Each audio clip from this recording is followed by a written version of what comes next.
It should be neutral. Carlyle is never neutral. Carlyle speaks with radical Protestant and even re-Arianised Old Testament fury. Carlyle is always right. And he was an ideologue and in some ways a literary demagogue. And the Victorians were dying for it, because internally, under all their progress and all their science and all their industrialism and their vouchsafed Christianity, they were uncertain. They wrote enormous encyclopedias to dock it in a taxonomic way, everything, so that everything could be secured and put in its place. But deep down, as Nietzsche analysed at the end of the 19th century, there was a great subconsciousness of doubt. Carlyle never had any doubt, but he was not a prater who reached any opinion whatsoever, like a barrack room bore. He believed actually in the dialectic of silence for long periods before you spoke. In the French Revolution, he believes that the ancient regime was rotten and that divine judgment was given on France in relation to the revolutionary period, not a conservative or a sort of right-wing reactionary or monarchical viewpoint.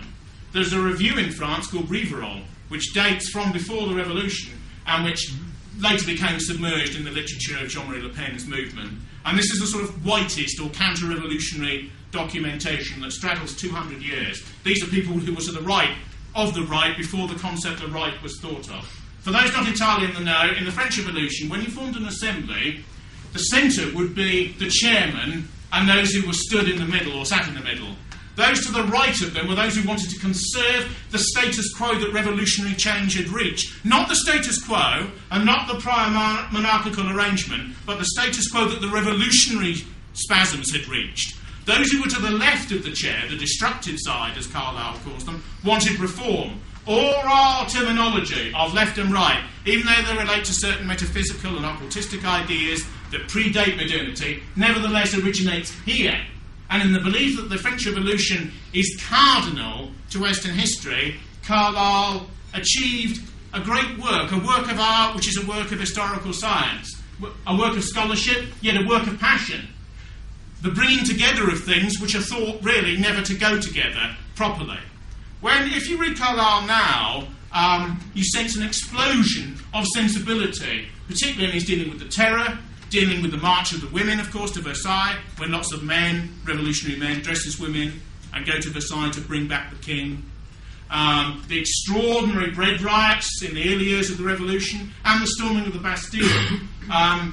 Carlyle always uses the present tense, always hammers away. You're there. You're right in the middle of it. History is real. Men are being slung to one side. The tumbril is rolling. Heads are off and on pikes. It's happening before you.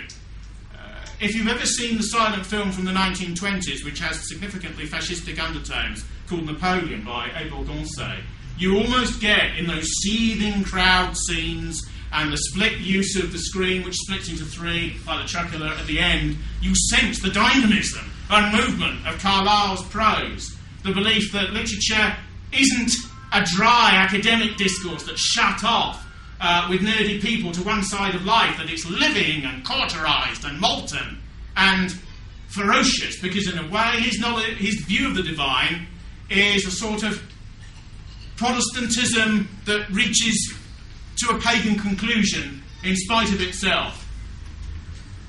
The radical nature of Protestantism and its intellectual impact on Anglophone societies, such as Britain and the United States, the reason why culturally we are differentiated from much of continental Europe, is because of this intellectual inheritance.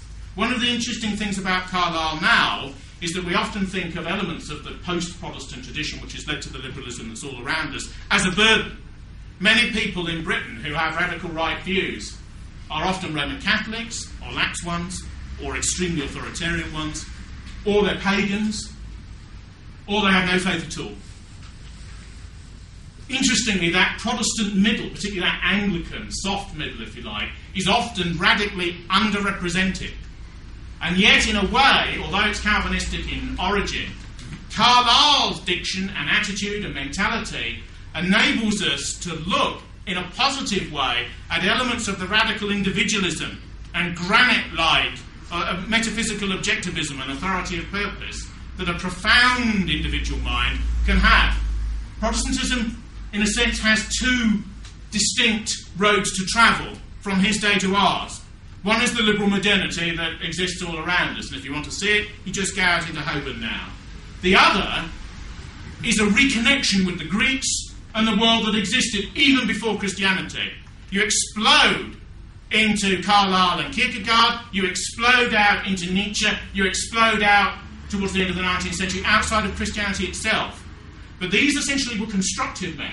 Carlyle loathed the destructive in the human mind and in society. That's why he is deeply an anti-leftist thinker, if he is anything. The revolution revealed an enormous panoply of destructive energy, but he believed that it is the purpose of leadership to galvanise, to straddle, and to direct those energies when they occur. One of the criticisms that's been levelled against Carlyle's books as they go on after the French Revolution, to reposition and re-evaluate historical figures, to write about the movements and social ideologies of his time, to engage in a form of revisionism in relation to Mohammed, in relation to Oliver Cromwell, in relation to all sorts of figures who in some ways were minor cultural hate figures in his era that he got people to look at again in another way, in the teeth of much cultural opposition. Gradually he split from many of his liberal friends, such as John Stuart Mill, with endless denunciations of utilitarian, as he called it. One of Carlyle's great strengths is his belief that language is a new thing. You don't necessarily go against the order of grammar, but a genius reinvents in the crucible of creation. He developed more words, more neologisms than almost anyone in his time. He also, in his book about slavery, pointed out that half of the white children who lived in Britain at that time died before they were 5. And yet moralists and idealists, many of them factory owners, were concerned about the West Indies. In some ways, that tactic of textual refusal and aggression is part of an old Tory satirical tradition. The text that most reminds me of his book about slavery, which I think was published in Edinburgh's Fraser's magazine in 1849, I'm remembering from memory here, is Swift's modest proposal that the Irish, in relation to the prospect of famine, should eat their own young, cannibalistically. That is often interpreted in a literal-minded way, when, of course, these thinkers are often extreme and metaphorical and wish to throw ideas upon a canvas in order to bring things out more starkly and with greater aesthetic virility. It was quite funny, actually, because in 1970s, RTE, which is the broadcaster in the south of Ireland, broadcast Swift's a modest proposal, and it led to a fist fight amongst literati in the studio as they rolled around, because they interpreted it as a literal insult against the Irish people, when in actual fact it's an attack on British policy in Ireland.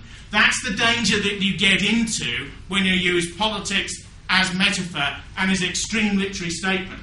But Carlyle loved being incendiary. He loved dialectic, divisiveness and debate. He, in a sense, luxuriated in conflict. And in the latter stages of the French Revolution, you sense a tension, particularly when he deals with the late period of the Terror, which he sees always as a judgment upon France and upon the French, and in extenso upon the West.